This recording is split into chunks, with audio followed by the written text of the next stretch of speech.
இறை இயேசுவில் பிரியமான சகோதர சகோதரிகளே, நமது ஆண்டவர் இயேசு கிறிஸ்துவனுடைய திருப்பெயரால் உங்களுக்கும் உங்கள் குடும்பத்தில் இருக்கிற அனைவருக்கும் அன்பும் சமாதானமும் மகிழ்ச்சியும் உண்டாவதாக.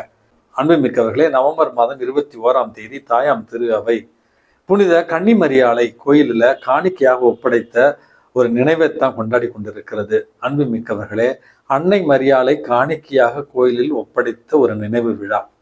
கிறிஸ்துமஸ் இன்னும் ஒரு மாசத்துல தானே ஃபாதர் இருக்கு. இது என்ன அன்னை மரியாளை புதிதா கோயிலில் காணிக்கையாக ஒப்பு கொடுத்ததை நம்ம கொண்டாடுறோமே, ஒரே குழப்பமா இருக்கே அப்படின்னு ஒரு சில பேர் நீங்க நினைக்கலாம். அன்புமிக்கவர்களே, இன்னும் ஒரு வாரத்துல திருவருகை காலத்தை நம்ம தொடங்க இருக்கிறோம். ஆகவே இந்த திருவருகை காலத்துல நம்ம ஆண்டவர் இயேசு கிறிஸ்துவனுடைய பிறப்பின் ரகசியத்தை, தேவ ரகசியத்தை புரிந்து கொள்ளவும், அந்த பிறப்பிற்காக நம்மையே ஆன்மீக ரீதியாக தயார் செய்து கொள்ளவும், நம்முடைய அந்த மீட்பரினுடைய பிறப்பினுடைய ரகசியத்தையும் மாட்சியையும் நம்ம புரிந்து கொள்ளவும் தான் அன்னை மரியாளை கோயிலில் காணிக்கையாக ஒப்படைத்த ஒரு நிகழ்வை நினைவாக கொண்டாடுகிறோம். நம்முடைய மீட்பின் திட்டத்திற்கு எவ்வளவு இறைவன் கண்ணும் கருத்துமாய் அழகாக அன்னை மரியாளை தேர்ந்தெடுத்து தயாரித்திருக்கிறார்.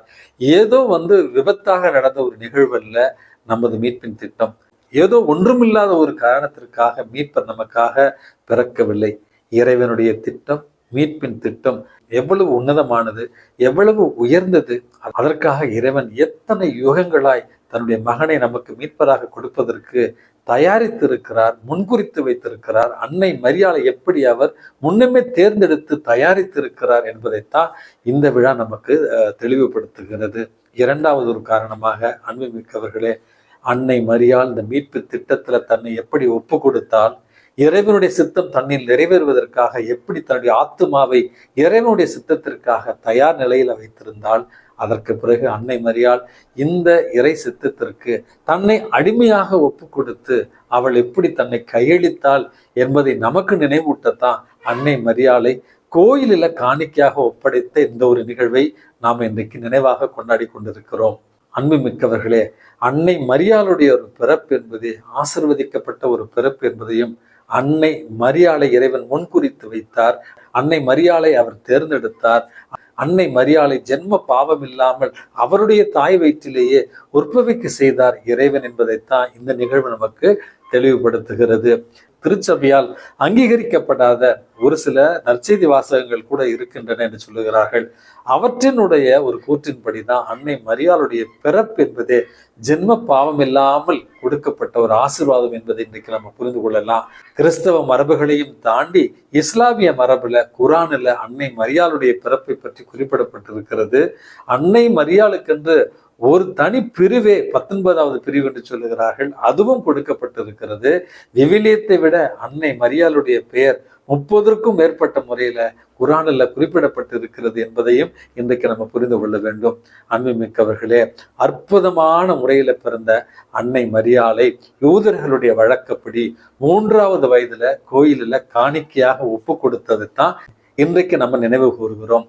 3 வயதிலிருந்து அன்னை மரியாள் கோயிலில் தன்னை இறைவனுக்கு ஒப்பு கொடுத்து மீட்பரை இந்த உலகத்திற்கு பெற்றெடுக்க தயாரிப்பை தொடங்கினாள் என்று தான் இந்த விழா நமக்கு அழகாக சொல்லி தருகிறது.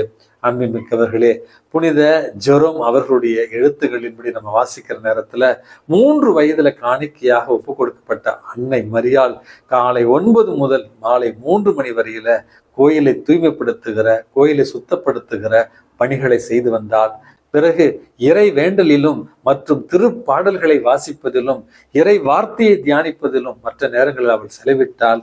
ஆகவே 12 ஆண்டுகள் அதே தேவாலயத்திலிருந்து தன்னை முழுவதும் தயாரித்த பிறகுதான் ஆண்டவர் அவருக்கு மங்கள வார்த்தையை கபிரியல் தூதர் மூலமாக அறிவித்த அந்த நிகழ்வையும் நம்ம விவிலியத்துல வாசிக்கிறோம்.